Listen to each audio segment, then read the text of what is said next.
Oi, Eduarda.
A pessoa que está a tentar contactar não está disponível. Por favor, deixe sua mensagem após o sinal.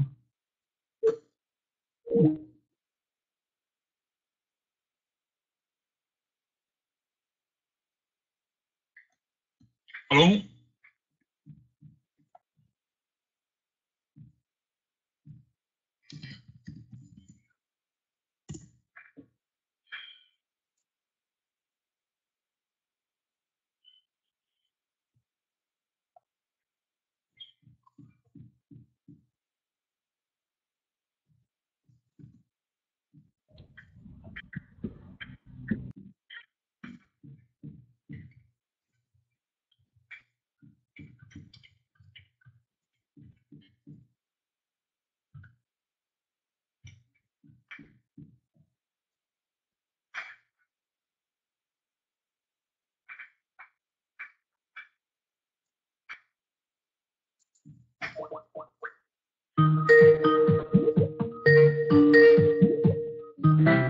A pessoa que está a tentar contactar não está disponível.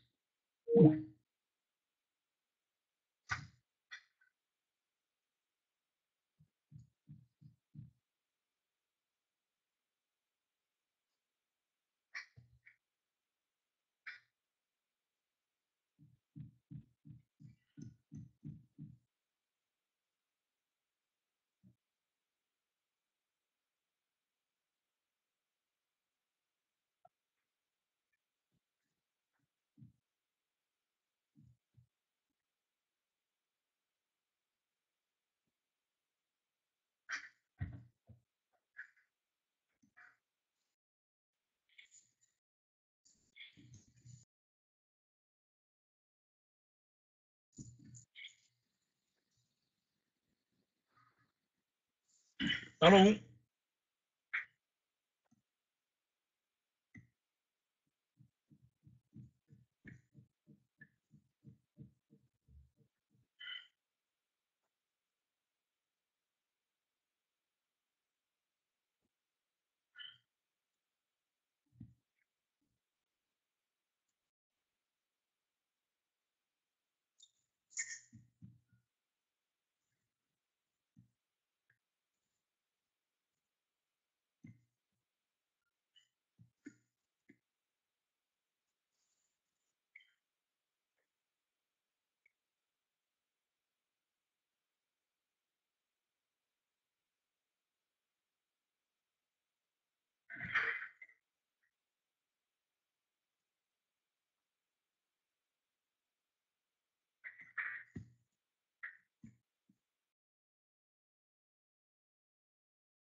Olá pessoal, bom dia. Quem está falando aqui é Pedro Drummond. Gostaria de primeiro pedir a confirmação aí de vocês via chat, se vocês estão me escutando bem. Tá? A gente acabou de abrir aqui o microfone para vocês escutarem. Ótimo, pessoal todo aí dando um ok quanto ao áudio, tá? Pessoal, é muito importante, só nesse teste aqui nos 2 primeiros minutos, é muito importante que vocês deem para a gente o feedback, tanto para mim quanto para o Fernando, sobre como está o áudio para vocês, tá? Essa plataforma aqui a gente utiliza há muito tempo, ela é uma plataforma muito boa, mas é comum que o áudio oscile um pouquinho. Como a gente não escuta e só fala, é importante que vocês deem o feedback, tá bom? Então, se acontecer de alguma piora no som, vocês avisem, tá? Uma outra coisa importante, antes de eu fazer a apresentação aqui de como vai ser o programa hoje, é que vocês façam perguntas, tá? Não fiquem acanhados, não. Façam as perguntas via chat, tanto para mim quanto para o Fernando, tanto durante a minha apresentação quanto a apresentação do Fernando, e a gente vai reservar uns 5 a 10 minutos ao final para responder essas perguntas. Tá? Então, ao final, a gente repassa todas as perguntas e responde na medida do possível. Ok? Fernando, se puder dar um bom dia aí para o pessoal, até para testar o áudio, depois eu vou passar e começar aqui. Vamos testar seu áudio primeiro. Perfeito. Bom dia, pessoal. Muito obrigado pela presença de vocês no nosso webinar. E vamos em frente. Nós estamos aqui para esclarecer as dúvidas que vocês tiverem ao final da apresentação ou durante. Vai nos questionando via chat e a gente as dúvidas que surgem. Muito obrigado pela presença. Ótimo. Obrigado, Fernando. Todo mundo escutou o Fernando bem? O microfone dele está funcionando também? Ótimo, Fernando. Todo mundo escutando. Pessoal, então vamos começar. A gente já tem aí uma presença relevante. É comum as pessoas entrarem em cima da hora mesmo, por isso que a gente dá aí uns 5 minutinhos antes do início. O tópico de hoje são as 4 dúvidas comuns da internacionalização, tá? A Drummond vai falar sobre isso, enquanto a WPP, junto por meio do Fernando, vai falar mais da parte de abertura de negócios, logística, como escolher parceiros, etc. Então a gente vai ter a primeira meia hora uma discussão mais técnica jurídica, tá? Sobre dúvidas da internacionalização, e a segunda meia hora, a segunda parte do webinar, uma discussão com o Fernando mais voltada para modelo de negócio, abertura de canais, identificação de parceiros, fornecedores, localização, tá? Onde se localizar, por quê, em razão dos fornecedores, etc. Ok? Então vamos lá, alguns de vocês já conhecem a Drummond, tá? A Drummond, quem somos? A Drummond é uma consultoria especializada entre Brasil e Estados Unidos, tá? Entre fazer negócio entre Brasil e Estados Unidos. A gente nasce nos Estados Unidos e depois expande para o Brasil. Somos formados por advogados e contadores licenciados no Brasil e nos Estados Unidos. E o nosso foco é prestar consultoria jurídica, contábil e tributária para as empresas brasileiras que estão expandindo para os Estados Unidos e as empresas americanas que estão expandindo para o Brasil. Eu, particularmente, eu lidero a parte jurídica da empresa. Eu sou advogado no Brasil e nos Estados Unidos. De Estados Unidos, né, de mercado americano, de advocacia americana, eu estou completando 10 anos agora, em janeiro. Isso fala um pouco da idade, né, Fernando? Não é bom falar isso, não, o pessoal acha que eu sou muito velho. Eu não sou tão velho não, tá, gente? É só uma marca aí boa em janeiro do ano que vem, em janeiro de 2019, tá? Então eu lidero essa parte, tá, dos serviços jurídicos. Vocês vão ver aqui as nossas 4 linhas de negócio: contabilidade e tributos, tá? A parte jurídica, a parte de consultoria, ok, de planejamento, e ventures é a parte de investimento nos Estados Unidos, identificação de oportunidades para investimentos, etc. A gente está hoje com escritórios físicos em Boston, Miami, Orlando, Nova York, São Paulo e Belo Horizonte. Isso acaba dando a oportunidade de clientes estarem mais próximos do nosso time. E a gente fica, então, né, em vários desses escritórios. Hoje a gente conta com cerca de 70 funcionários. Eu rodo vários desses escritórios, particularmente hoje eu estou em São Paulo. Tá? Então vocês conseguem encontrar time nosso, tá, em todas essas cidades, presencialmente. Tá? Tem muita gente hoje expandindo para Tem muita gente hoje expandindo para a Flórida, principalmente, né, onde a gente tem dois escritórios, mas existem também os mercados tradicionais de Boston e Nova York. Ok? Pessoal, a gente dividiu, e o tópico de hoje são 4 dúvidas da internacionalização, tá? 4 dúvidas comuns. Essas 4 dúvidas são as mais importantes ou as mais comuns? Não, não necessariamente, tá? Os tópicos relevantes de uma internacionalização são vários. A internacionalização ela é multidisciplinar. E é por isso que a Drummond ela é multidisciplinar. Ela quer atender os clientes nessa multidisciplinariedade. Nós escolhemos 4 tópicos que nós achamos interessantes para esse momento, mas existem outros que vocês devem estar atentos. Tá? Eu vou falar um outro que você deve estar atento que a gente não vai tratar aqui. Planejamento tributário internacional. O planejamento tributário é geralmente o primeiro serviço que a gente entrega para quem está fazendo internacionalização. Por quê? Porque é o primeiro custo, né, que você tem que identificar. Você conhece o custo do seu produto, você já mapeou o mercado, mas você não sabe qual é a sua tributação. Então é importante você ter essa tributação e se planejar bem para pagar o mínimo de tributo possível dentro, obviamente, da legalidade. O planejamento tributário a gente não vai tratar aqui. Eu só estou dando um exemplo de um dos pontos que são relevantes. Nós escolhemos 4. Quais são esses 4 que a gente vai passar hoje? Inclusive, fiquem atentos ao e-mail de vocês, porque a gente faz rotineiramente webinar sobre outros tópicos, tá? Então, planejamento tributário a gente faz também, a gente vai fazer sobre consolidação contábil, obrigações tributárias acessórias nos 2 países, e etc. Hoje, nós vamos passar em 4 tópicos. Qual é a melhor estrutura societária, tá, para a minha empresa? Ou seja, eu vou estabelecer uma empresa nos Estados Unidos. Qual é a melhor estrutura societária? Tá? Regras gerais trabalhistas e de prestação de serviço. Olha, eu vou contratar profissionais nos Estados Unidos, seja via payroll, né, colocar na folha o seletista brasileiro, mal comparando, tá? Ou via prestação de serviço, quais são as regras básicas, tá? O que eu devo ter em mente. Terceiro ponto que a gente vai repassar, qual o melhor formato de parceria? Se eu estou abrindo uma empresa nos Estados Unidos, eu vou lançar mão de parceiros, distribuidores, representantes comerciais, sócios, vou fazer uma joint venture para um estabelecimento de uma empresa em conjunto com uma empresa já estabelecida nos Estados Unidos, etc.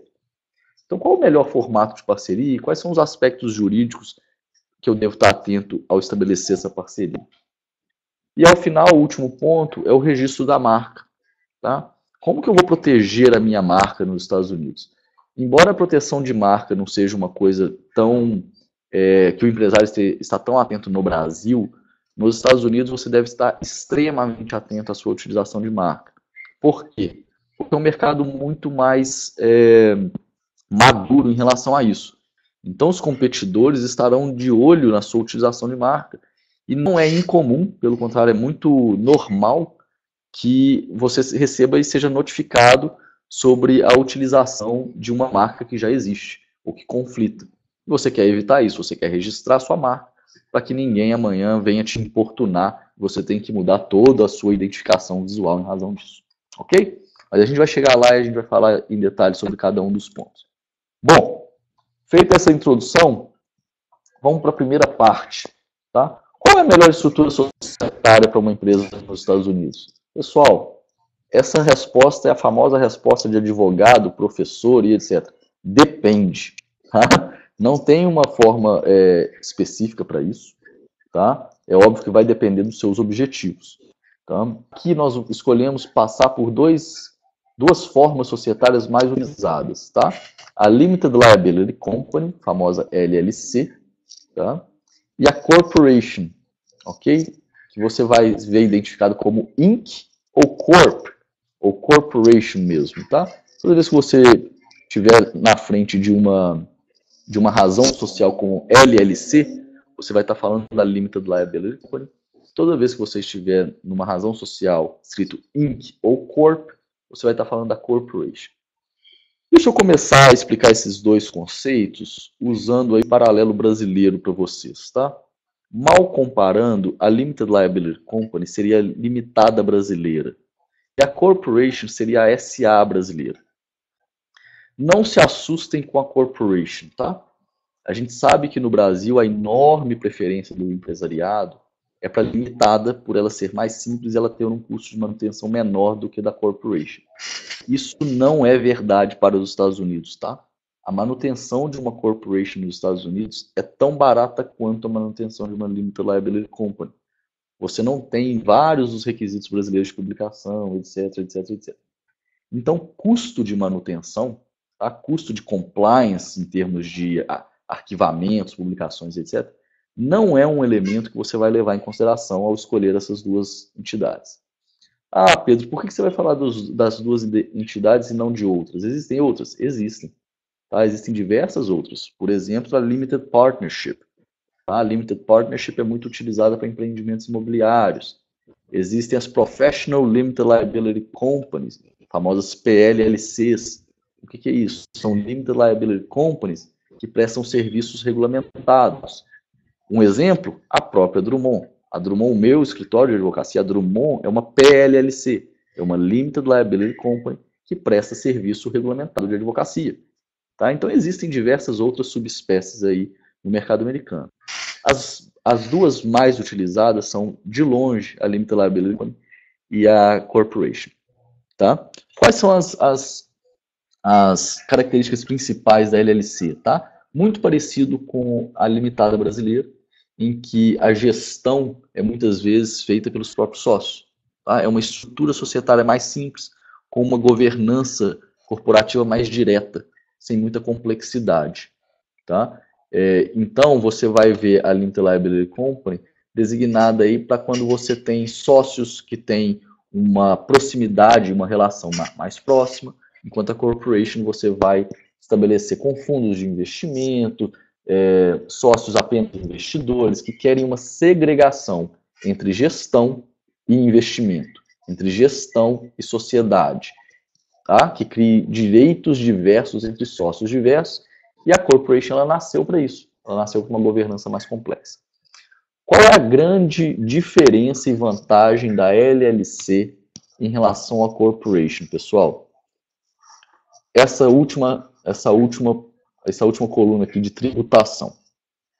Quando a gente fala de uma limitada brasileira, você tem alguns regimes tributários no Brasil, simples, o lucro real e etc. Nos Estados Unidos, só existe lucro real. Ok? Porém, você tem como desconsiderar a personalidade jurídica da empresa para fins tributários e não sofrer uma dupla tributação. Então vamos lá para a regra e aí eu explico a exceção. Regra nos Estados Unidos, só existe lucro real. Segunda regra dos Estados Unidos, você sempre, tá? Isso é regra, você vai sofrer a tributação na pessoa jurídica e depois os dividendos distribuídos para os sócios são tributados novamente. Então lembre-se, no Brasil o dividendo não é tributado, nos Estados Unidos é.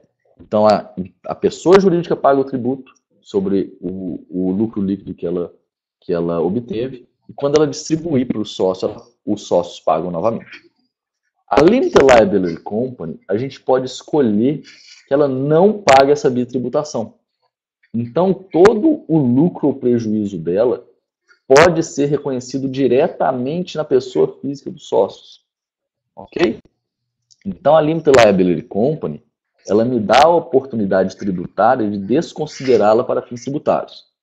Vejam bem, ela continua existindo do ponto de vista societário. Ela é uma PJ, ela continua existindo, ela continua tendo as obrigações dela, ela continua servindo como uma proteção patrimonial.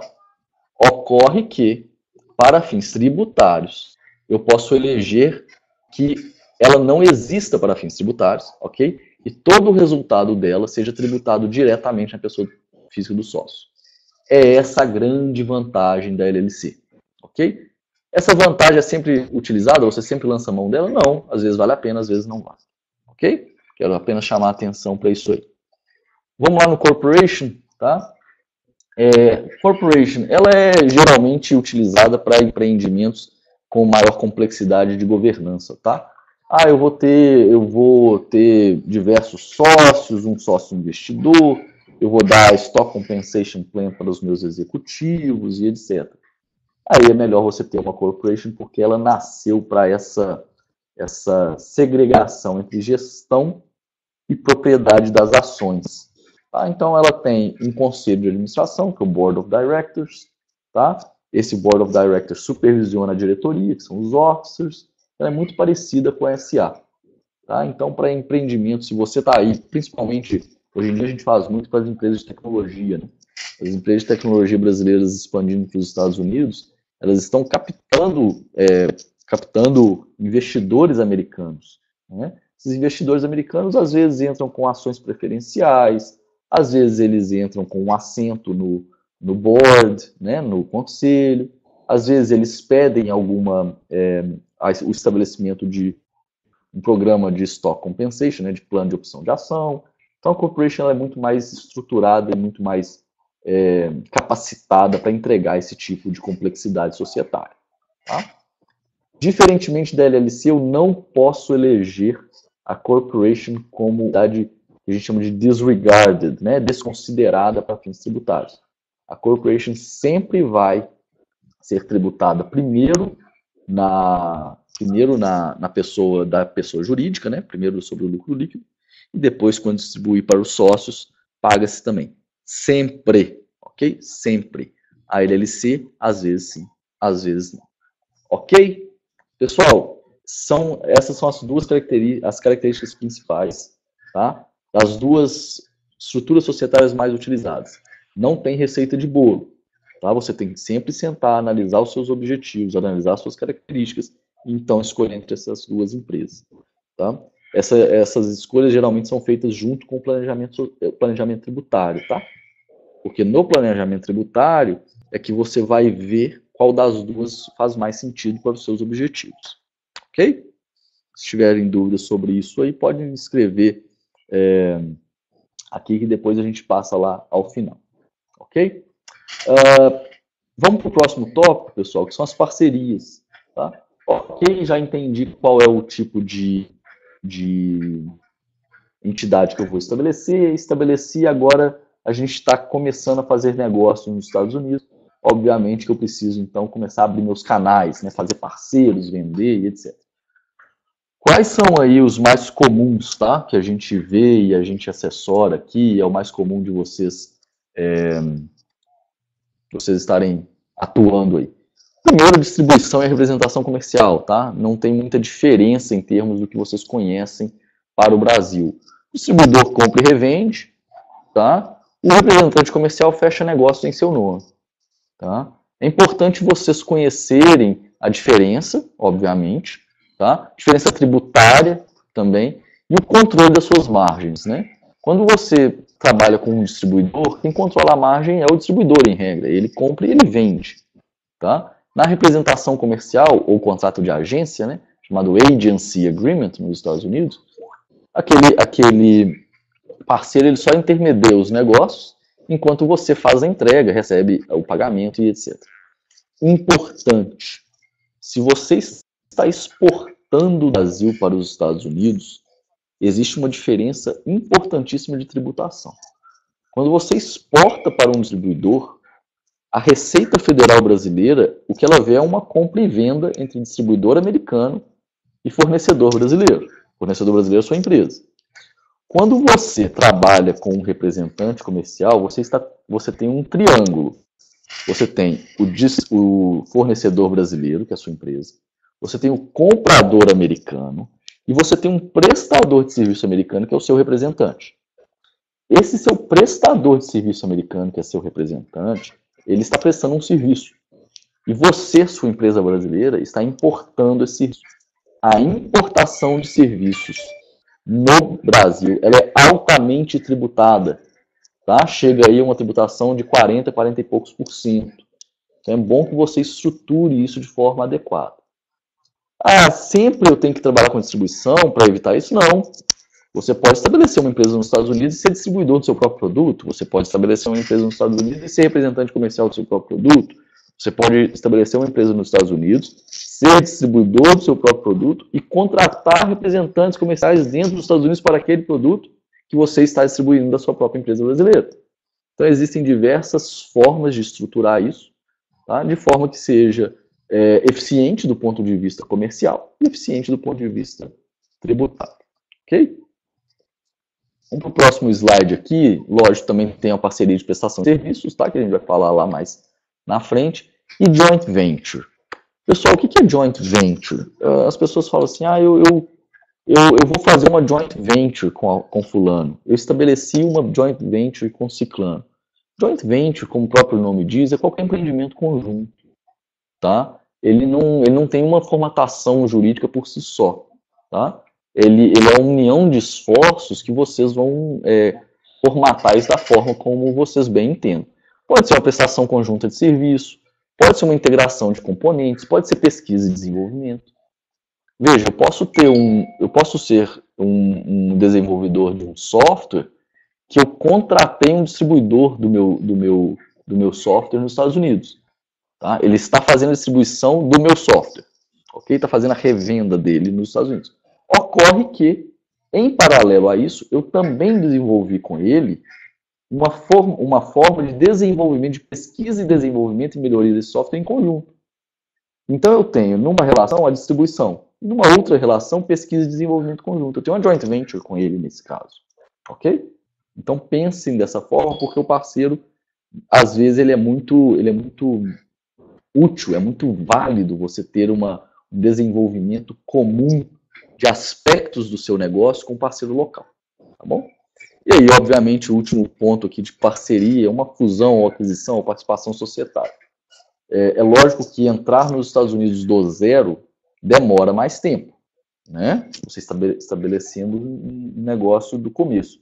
É muito mais rápido se você adquirir uma empresa já existente, fazer uma compra de uma participação minoritária ou majoritária, ou o que for. Então, a fusão com uma empresa americana, ou a aquisição de uma empresa americana, ou ser adquirido por uma empresa americana, é uma das formas também de se internacionalizar. Vocês devem levar em consideração também. Tá? Todos esses aqui existem aspectos jurídicos importantes para se atentar. Bom, vamos falar então desses aspectos jurídicos relevantes aqui. Planejamento tributário, tá? Sempre vejam qual é a tributação nessa parceria, ok? As variações cambiais e formas de pagamento são fundamentais, tá? Vocês veem aí o dólar flutuar bastante, isso é risco, tá? Vocês têm que alocar bem essa questão no contrato, tá? Seja contrato de distribuição, seja contrato de parceria, seja contrato de representação comercial. O compartilhamento e a proteção das informações, tá? Do intangível. Quando eu estou trabalhando com um parceiro, seja esse parceiro um distribuidor, um agente comercial, um representante comercial, ou um parceiro de um caso, uma joint venture, nós estamos compartilhando informações sensíveis, tá? Não só informações, como propriedades intangíveis, né? O know-how, a minha mão de obra está em contato com essas pessoas, né? Com esse parceiro. Tudo isso é muito importante para o negócio. Você tem que se proteger contratualmente, tá? Então, das informações confidenciais, o uso da marca, né? Olha, você é meu distribuidor, tá? Qual que é a extensão da utilização da minha marca? Eu tenho que registrar minha marca nos Estados Unidos. Estou exportando para os Estados Unidos, registre em nome da sua empresa. Para que amanhã o seu distribuidor não possa alegar que, na verdade, ele que desenvolveu aquela marca, e etc., que é a marca dele. Ok? Uma coisa muito, muito, muito, muito, muito importante, pessoal. Mão de obra e clientes. Tá? Você tem que costurar bem o contrato para evitar que o seu parceiro não faça o aliciamento da sua mão de obra e nem dos seus clientes. Amanhã terminou a parceria, de quem são os clientes? Tá? Que vocês desenvolveram em conjunto. Essa é uma pergunta importante para estar no contrato. Esse parceiro, ele pode prospectar aquele mercado, ele pode prospectar aqueles clientes, ele pode prospectar clientes anteriores seus, não pode, por quanto tempo que ele não pode? E a sua mão de obra que você contratou? Ele pode contratar o seu CFO? Tá? Então isso é importante que vocês disciplinem e proíba esse tipo de comportamento durante o contrato e após o contrato. Responsabilidade perante terceiros, né? Vocês estão se apresentando ao mercado e atuando de forma conjunta, então vocês estão se apresentando perante terceiros de forma conjunta. é importante estabelecer as responsabilidades também. E o término do contrato, pessoal? Eu costumo brincar o seguinte, se me contratarem, se um cliente bater na minha porta um dia e falar assim, Pedro, eu vou te contratar para revisar um contrato, mas eu quero que você revise apenas uma cláusula e nada mais. Não quero que você leia nem o cabeçalho, tá? Quero que você escolha uma cláusula para revisar e revise. É a cláusula de termination, tá? De rescisão. Por quê, pessoal? Não importa quão bom ou quão ruim seja um contrato, desde que você possa sair dele rapidamente de forma boa para você. Então é a mesma coisa. Se você entra em um prédio, você tem que saber o ponto de saída. Tá? Verifique. Tá? Verifique como você sai. Mesma coisa num contrato. Tá? O contrato ele é tão bom ou tão ruim quanto é tão boa ou ruim a cláusula de rescisão. A cláusula de rescisão é a cláusula mais importante de qualquer contrato.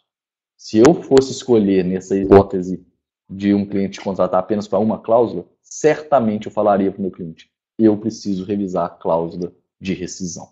Tá? A forma como vai ser rescindido, as multas aplicáveis, o que será feito com os negócios pendentes. Quando existe uma rescisão, e principalmente nessas parcerias de distribuição, de representação comercial, de uma joint venture de pesquisa e desenvolvimento, etc., eu tenho negócios em curso, tanto negócios já fechados, quanto negócios por fechar. Negócios fechados que ainda não foram entregues o produto, o serviço. O que acontece com esses negócios quando a gente termina? Tá? Isso tudo vocês têm que analisar, tá? E colocar no documento para disciplinar. Ok? Deixa eu passar aqui para o próximo slide, então. Funcionários e serviços, tá? A gente passa aí para a próxima parte, que são as regras trabalhistas e de contratação de prestador de serviço nos Estados Unidos. Eu vou passar um pouquinho mais rápido esse tema aqui, porque eu não quero tomar muito tempo do Fernando, tá? Pessoal, a relação trabalhista, tá? Ela é muito preocupante no Brasil. Todo empresário brasileiro, ele tem um risco trabalhista alto, tá? E ele quer reduzir esse risco trabalhista, geralmente lançando mão dos famosos PJs, né? Que no Brasil eles chamam de pejotização da mão de obra e etc. Isso mudou um pouco agora na reforma trabalhista, mas continua sendo uma preocupação. Essa preocupação existe nos Estados Unidos, pessoal? Existe sim, mas não tanto do viés trabalhista, mas mais no viés tributário. Por quê? A legislação trabalhista americana ela é estado por estado, mas na grande maioria os estados são bem flexíveis e adotam a chamada relação at will. O que é o at will? Você pode dispensar o seu funcionário sem muitos encargos trabalhistas, independentemente de justa causa. Então, do ponto de vista trabalhista, existe bastante flexibilidade, tá? Isso em regra, ok? É lógico que vocês têm que investigar os pontos específicos do estado onde você vai contratar o funcionário. Ocorre que, do ponto de vista tributário, a tributação muda bastante, dependendo se essa pessoa ela está na sua folha de pagamento ou se ela é uma prestadora de serviço externo, tá?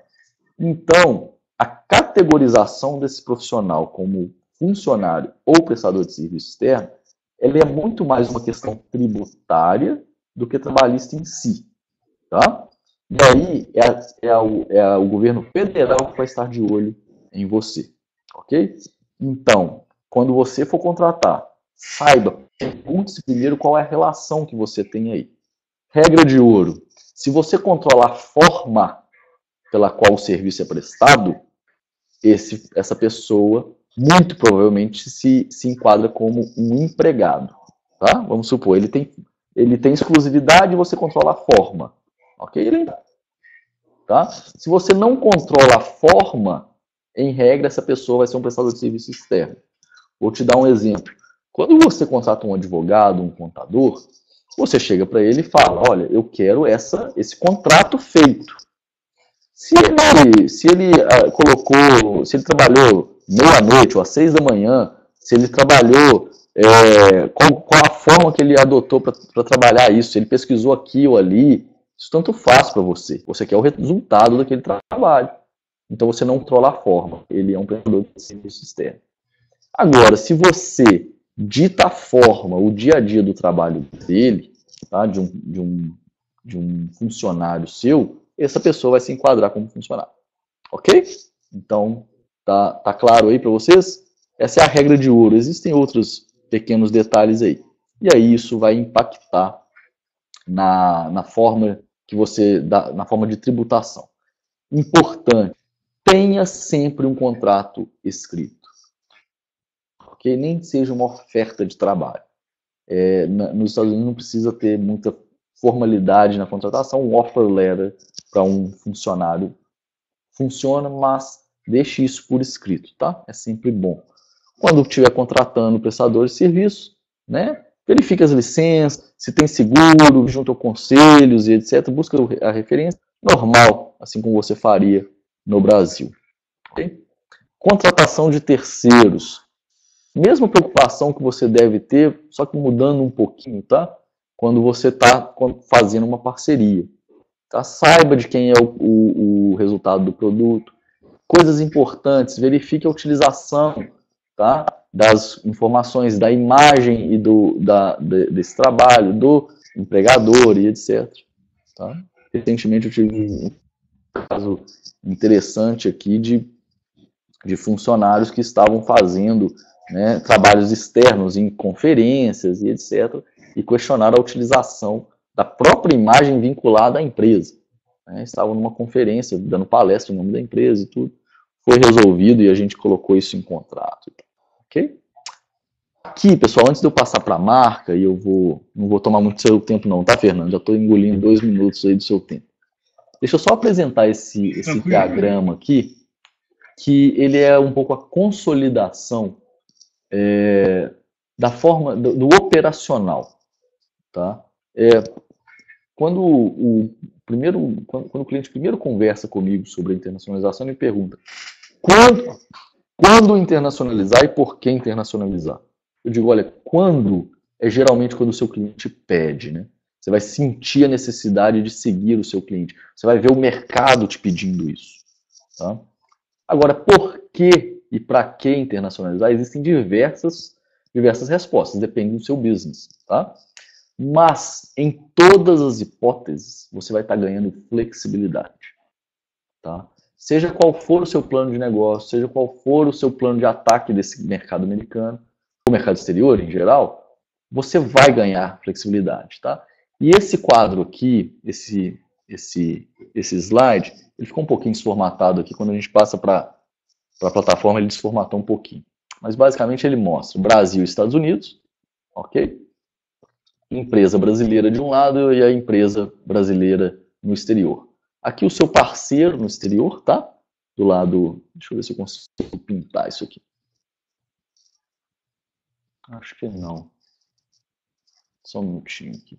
Eu não vou conseguir marcar. Mas o parceiro no exterior, tá? Do lado direito é a empresa brasileira no exterior. O que é isso, pessoal? Você ganha flexibilidade. Você pode usar a sua empresa brasileira no exterior, tá? Para ser distribuidora de você mesmo, né? Representante comercial de você mesmo. E aí você pode exportar diretamente para o consumidor final. Você pode exportar para a empresa brasileira e ela então entrega para o consumidor final. Isso dá flexibilidade num just-in-time delivery, tá? Na prestação de serviço pós-venda. Então você vai ter sempre a flexibilidade, ok? Vou falar rapidinho, não vou levar mais do que 2 minutos para falar aqui sobre registro de marca. Registro de marca é simples, mas não é simplório. Tá? É fundamental na internacionalização da empresa. E eu sugiro que seja feito sempre no começo. Por quê?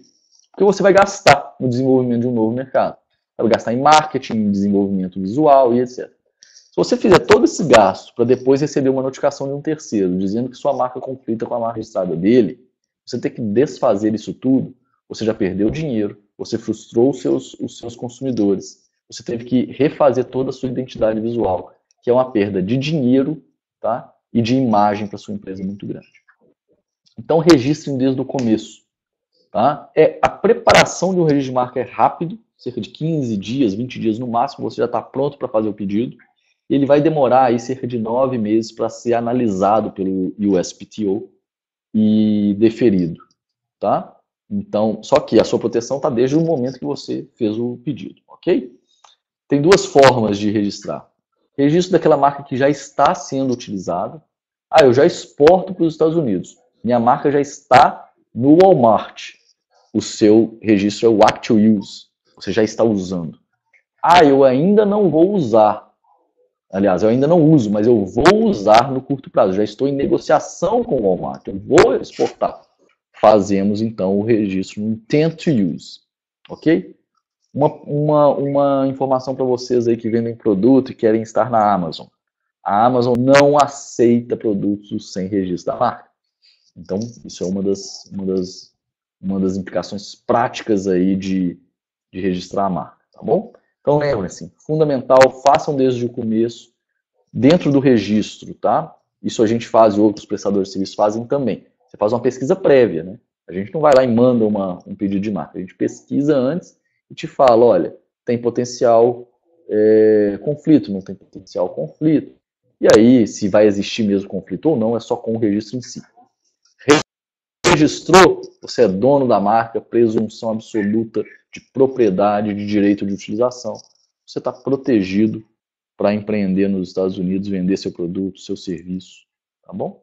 Aqui um pouquinho dos tempos, tá? Passar rapidinho. Existe um guia, tá, pessoal? Em conjunto com o governo americano. O governo americano ele tem um programa de atração de investidores internacionais chamado Select West. E nós somos o parceiro desse programa no Brasil. E o consulado americano, então, pediu que a gente fizesse um guia, um trabalho mesmo sobre os aspectos importantes de fazer negócio.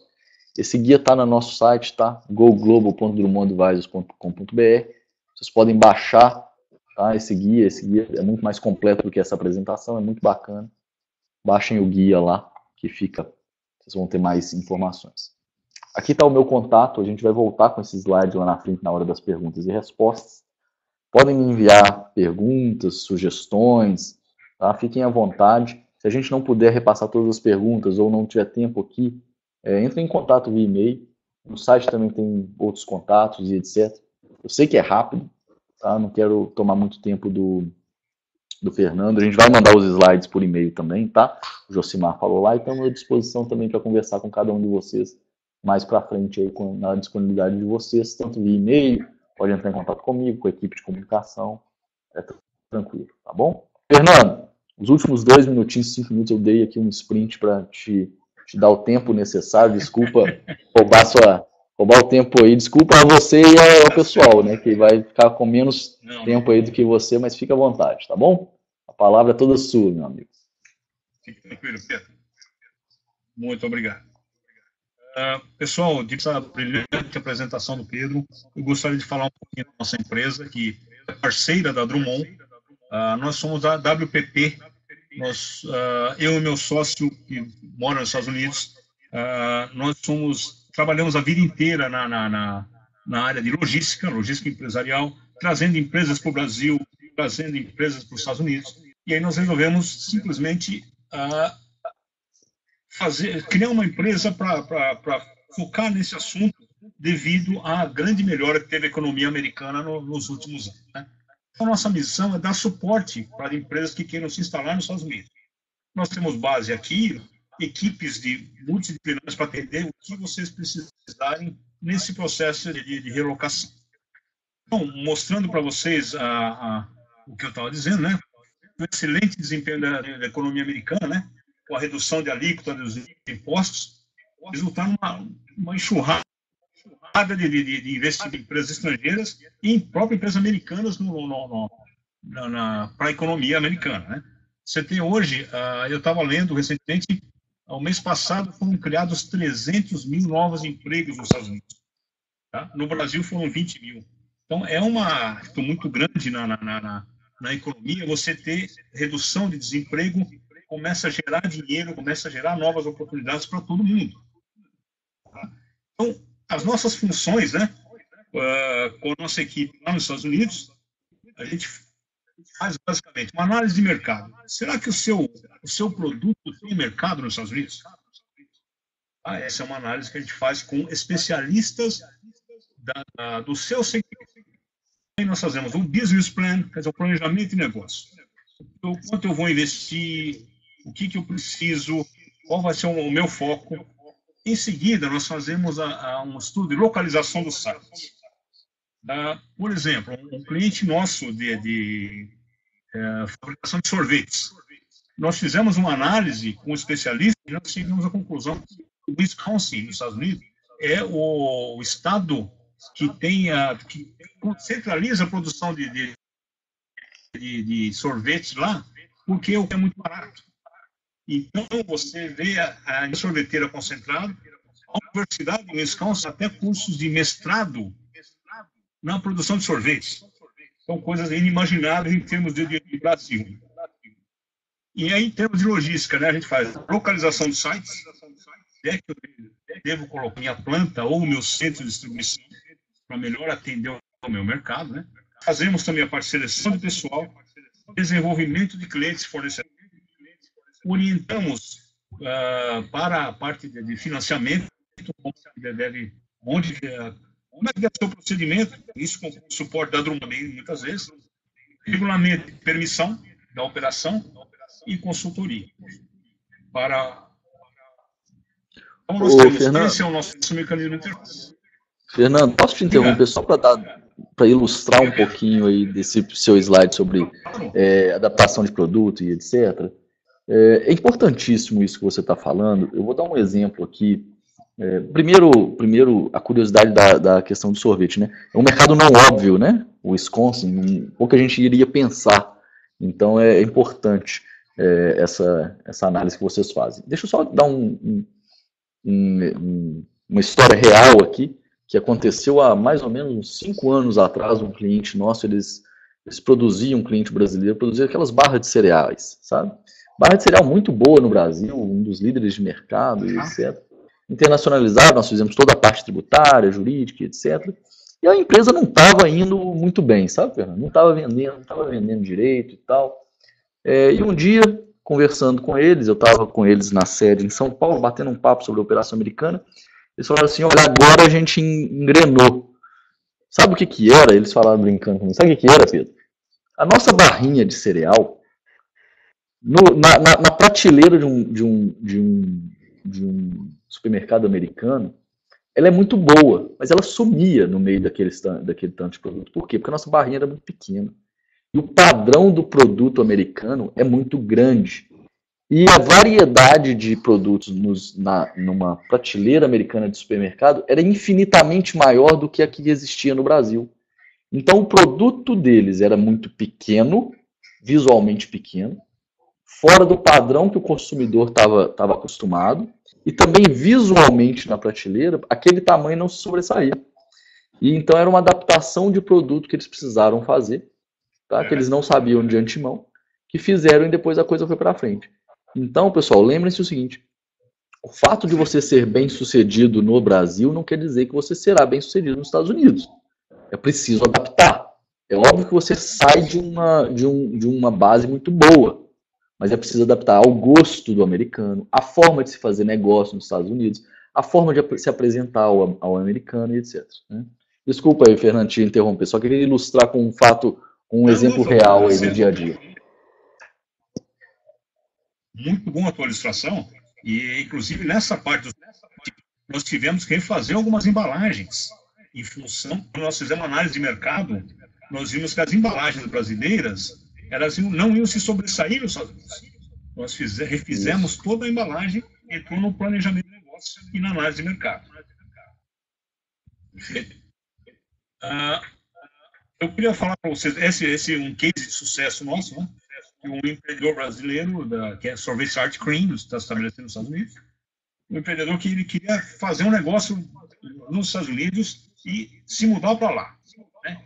Então, ele não tinha experiência nenhuma sobre o negócio de sorvete, nenhuma conexão ou experiência dentro dos Estados Unidos para que ele pudesse fazer o negócio dele acontecer.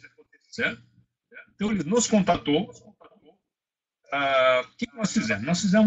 O nosso processo foi, vamos fazer uma pesquisa inicial, né, vendo se existia viabilidade por produto dele, avaliação de risco. Né? Aí nós vimos que nos Estados Unidos o mercado de sorvete é robusto, e que existe sempre um precedente para novos empreendedores nesse segmento. Né? Aí nós vimos que a probabilidade de sucesso era muito boa, desde que o processo fosse correto, né, e fosse em prática com os recursos adequados. Porque tem investimento, tem uma série de coisas que precisam ser feitas para você montar uma fábrica.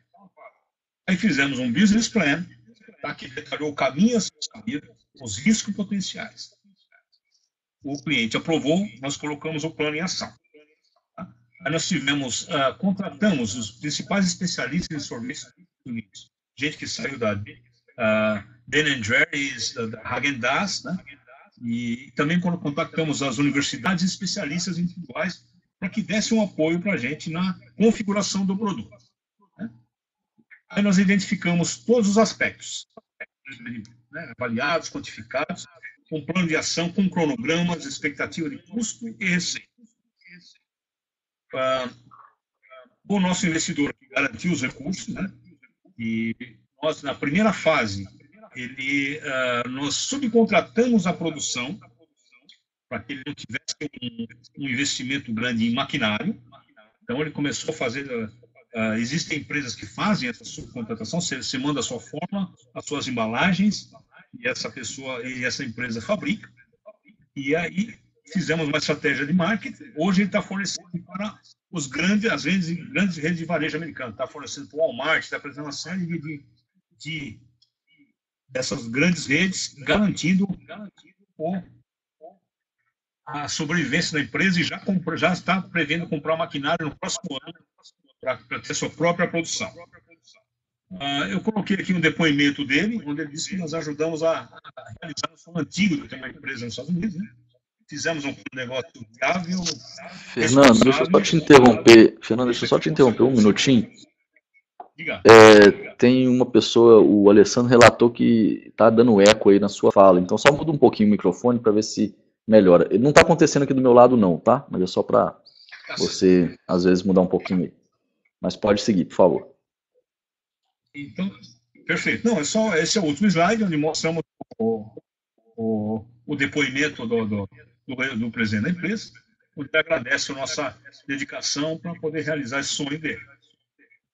Nós temos contatos no Brasil e nos Estados Unidos. Eu estou aqui em São Paulo, o meu sócio está nos Estados Unidos, está na região de Salt Lake City, mas nós cobrimos todas as regiões onde for possível, onde for melhor logisticamente para os nossos clientes se instalarem. Muito bom. Da minha parte é só, pessoal. Ótimo. Obrigado, Fernando. Deixa eu só falar um pouquinho também de logística, do que a gente vê acontecendo, né? Como é importante esse estudo de vocês, né, Fernando? Do ponto de vista de logística, todo mundo não, mas a grande maioria dos empresários hoje vê a Flórida como uma escolha óbvia, natural e etc. Não é bem assim, né? Não pulem, não saltem na decisão aí de estabelecer na Flórida imediatamente. É lógico que é um excelente estado, tá? Um mercado consumidor enorme, um mercado consumidor com um gosto mais parecido com o brasileiro, com incontáveis aeroportos internacionais, com um acesso de distribuição, né, ao Caribe e à América Central muito boa, portos excelentes, tá? Mas tem outras considerações a serem feitas, tá? Então, nenhum estado é uma escolha óbvia, é isso que eu quero levantar para vocês. Eu vou dar um exemplo para vocês aqui do setor de tecnologia, tá? Fazendo aqui um comparativo dessa escolha óbvia de produto para a Flórida e tecnologia para a Califórnia. O que acontece? Todos conhecem o Vale do Silício, né? E a região de São Francisco, o Silicon Valley na Califórnia, como um ponto excelente para a tecnologia, da informação e etc. E a verdade é verdade. É um mercado extremamente ativo, extremamente quente, né? Quer dizer, você consegue investidores, você consegue programadores, é muito, muito, muito bom.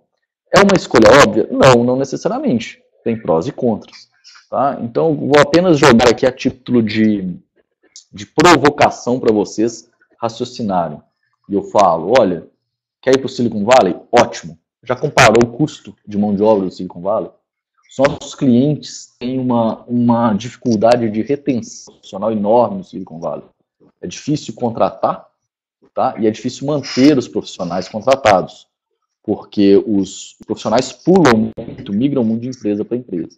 Uma outra questão, fazer negócio com a Califórnia, em determinado momento do ano, a sua empresa americana está 6 horas atrás da sua empresa brasileira. Nesse momento, na Califórnia, são 51 da manhã. Isso dificulta a interação entre os dois times. Tá? Outra questão, voos. São Paulo, Miami, você dorme e acorda no escritório. Eu saio do escritório de São Paulo e eu acordo no escritório de Miami. Isso não acontece, por exemplo, quando você faz negócio com a Califórnia. Você perde realmente 2 dias de trabalho. Quando você tem uma empresa nos 2 países, pessoal, você viaja de 15 em 15 dias. Você viaja de 3 em 3 semanas. Você viaja de semana em semana. Tá? Então, levem isso em consideração quando vocês forem escolher. Por exemplo, aqui o Josimar está falando sobre a região do Texas. Muito boa região. Região de Austin hoje cresce bastante na questão de tecnologia. Eu tive em Austin, salvo engano, ali por volta do Carnaval do brasileiro, em fevereiro eu tive em Austin. E assim, uma cidade crescendo muito, tá muito boa, custo de vida muito menor, mão de obra mais barata, um polo de tecnologia crescente. Miami está se tornando um polo de tecnologia também. Tá? Nova York continua um polo financeiro fortíssimo, mas você tem Miami se tornando um polo financeiro também. Então, pessoal, escolha da localização nunca é uma escolha óbvia. Tá? Tem prós e contras em qualquer lugar. A Flórida tem prós e contras, a Califórnia tem prós e contras, o Texas tem prós e contras, Connecticut tem prós e contras e por aí vai. Tá bom? A Geórgia, Mariana ali falando. Mariana, a gente tem vários clientes de tecnologia na Geórgia. Você tem toda a razão. Ali na região de Alpharetta, tá? É uma região muito boa. Atlanta em geral, tá? Tem voo direto para Atlanta. Alguns clientes da Geórgia, Mariana, especificamente, saíram da Califórnia para a Geórgia, tá? Mas foi muito importante eles estarem na Califórnia no primeiro momento, por conta dos contatos que fizeram para fins de financiamento. Tá? Estão se financiando com as pessoas da Califórnia, mas operando na Geórgia, tá bom? Pessoal, eu queria fazer só essas ressalvas aí, um bate-papo mais da nossa experiência mesmo, né? A gente fez aí mais de 400 clientes já atendidos, a gente vê de tudo acontecer. Então, quando a gente pode compartilhar aí as experiências, é bom que vocês ouvem um pouco do que acontece na vida real. Vamos lá, deixa eu repassar algumas perguntas aqui, Fernando, e aí também fique à vontade para escolher algumas aí. Eu vou tentar repassar todas, tá? Falar um pouco da LLC, tem várias perguntas. Fique à vontade, Fernando. Não, eu só falar quanto ao tempo. Eu trabalhei 3 anos em Houston, na década de 90, e a economia lá, então, era muito focada no petróleo. Hoje, você vai lá, você tem... A coisa está muito diversificada e é um estado que tem um nível de vida excelente. Então, é um bom polo para alguns tipos de produtos, devido ao alto nível de renda que o pessoal tem. Biomédico, né? Um polo biomédico muito forte. Boston também, né? A parte de tecnologia da saúde aí, muito forte. Muito bom. Muito bem lembrado. Pessoal, deixa eu repassar então. Vou tentar repassar todas de uma vez só sobre a LLC, tá? Tem aqui dizendo sobre se a LLC pode ter ações negociadas, se pode mudar depois no futuro, como que é a tributação, se ela pode ter PJ, se como sócia, se ela... Qual que é o imposto de sucessão? Deixa eu falar tudo de uma vez só. A LLC você pode vender, né, para terceiros o percentage interest, tá? Não existem ações, tá, Wagner? Tecnicamente falando da LLC, você pode ter units, geralmente a gente chama e tal. Pode ser vendido para terceiros? Pode, tá, Wagner? Toda vez que for venda para terceiros, qualquer participação societária, você tem que estar sempre cauteloso sobre seus esforços de venda. Por quê? Se você estiver fazendo uma oferta para qualquer pessoa indiscriminadamente para comprar participação societária da sua empresa, você, em regra, tem que registrar essa oferta.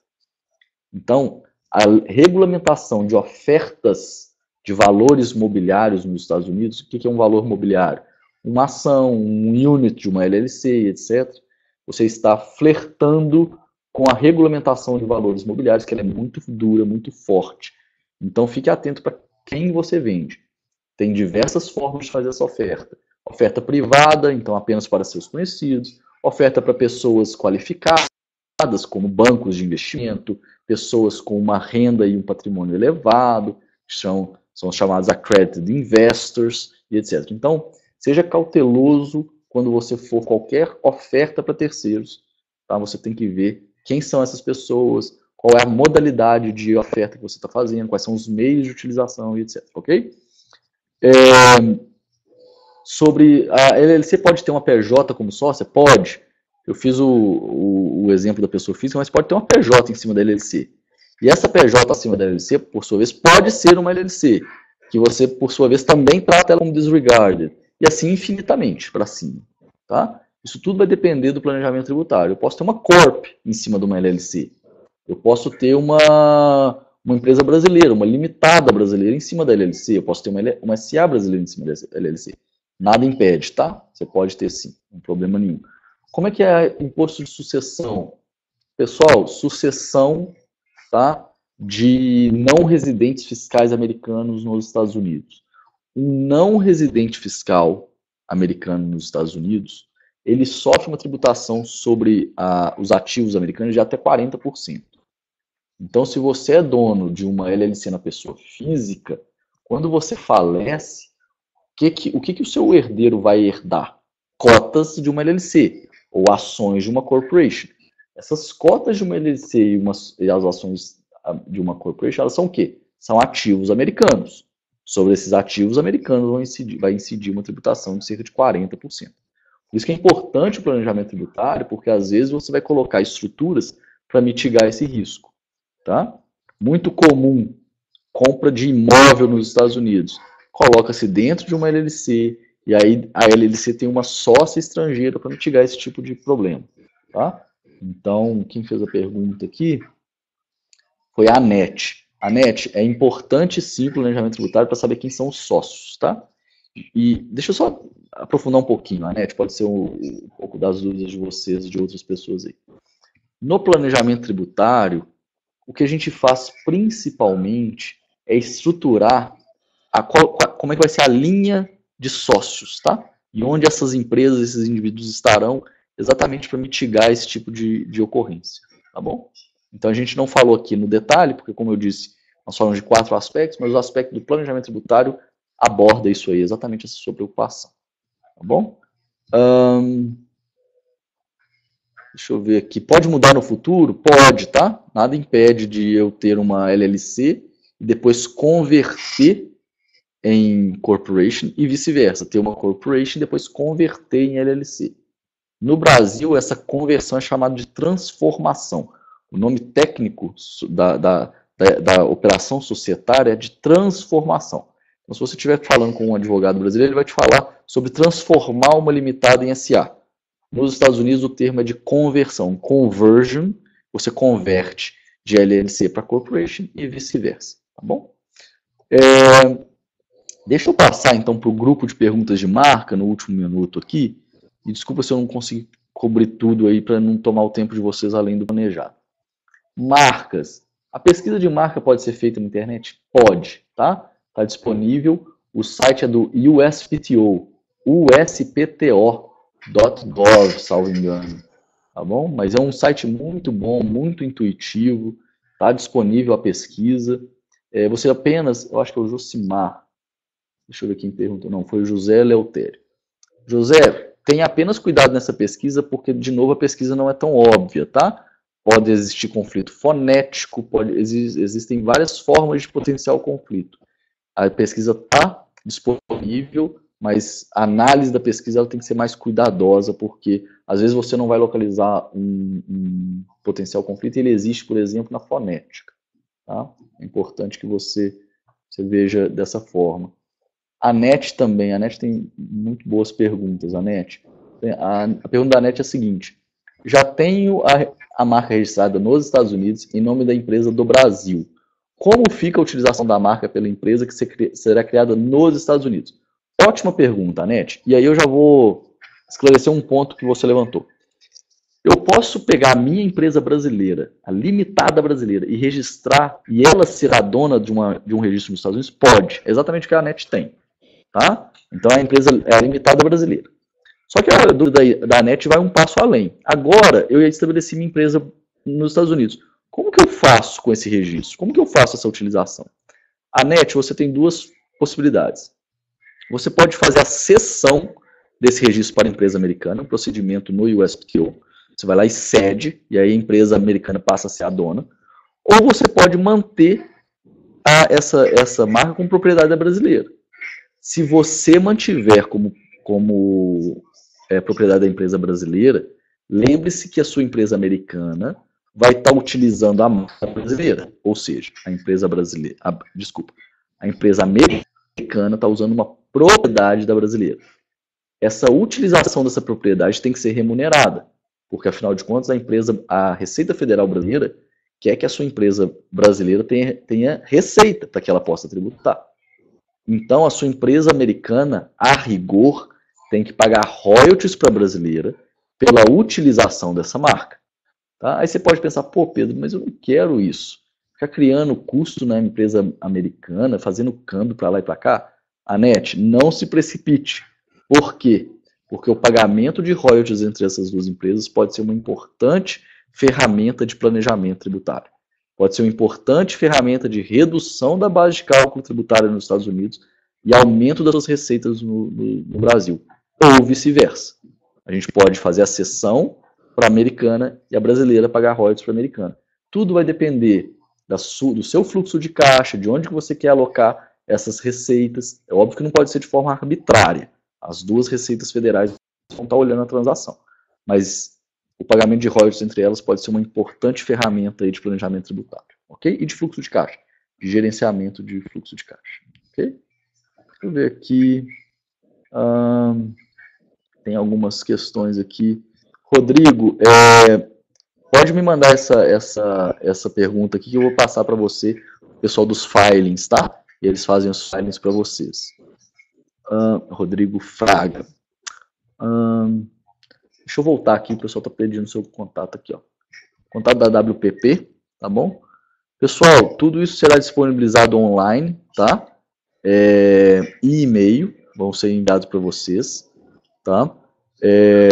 Uma coisa importante, tá? Nós vamos encerrar aqui para a gente não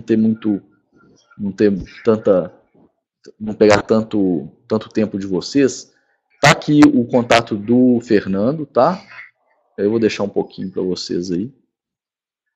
E aqui o meu contato, ok? Pessoal, no chat aqui também tá a Letícia França e a Maria Eduarda Schwab, trabalham na parte de comunicação da Drummond, tá? O Drummond tem um e-mail também, tá? Institucional lá no site. Fiquem à vontade para mandar para mim, para mandar no site, o que for mais fácil. E a gente redireciona vocês aqui para o atendimento e também para as dúvidas, né? Fernando, cobrimos tudo. Você quer dar algum apanhado geral aí antes da gente encerrar? Tem algumas perguntas que, infelizmente, a gente não vai ter tempo de repassar. Eu sei que lá em cima tem algumas, mas depois a gente repassa com o pessoal. O Leandro estava pedindo o meu contato, o contato aqui da WPP, eu acho que é esse que está na tela agora, mas vai estar disponibilizado para eles também, né? Via e-mail, essa apresentação vai para eles. Sim. Isso. Sim, Leandro Mari. Tá? Isso, vai para todo mundo, tá? A Letícia está digitando aí, a Letícia do nosso time aqui da comunicação, e vai para todos aí também. Pessoal, a gente está encerrando. O Hélio Rosa está me fazendo uma pergunta. Sim. Pedro, só mais uma dúvida. O Hélio Rosa está me fazendo uma pergunta, claro. Que acho que você tem mais condição de responder, que é sobre o registro se o registro americano é válido se estende para outros países que têm acordo comercial com eles. Isso procede? Não sei dizer. Acho que isso é mais... Hélio, depende de qual registro você está falando. É registro de marca ou registro de outra questão de licença e etc. Tá? O registro de marca, sim, se estende, tá, para outros países, dependendo da forma como você faz o pedido. Você tem que fazer o pedido desde o começo para a extensão, ok? Então é possível sim.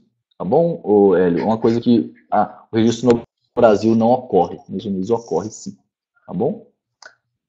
Pessoal, a gente está encerrando aqui. Gostei bastante da participação de vocês, perguntas muito boas.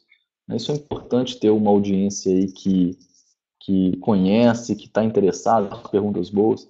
Muitas vezes, né, Fernando, são perguntas que é feita por uma pessoa, mas está na cabeça do terceiro também. Então é muito bacana. Fernando, te agradecer também, muito bom, uma experiência grande aí, que é sempre bom trazer vocês para falarem conosco. Muito bom ter vocês aí como parceiros para atender nossos clientes nessa parte que a gente não atende.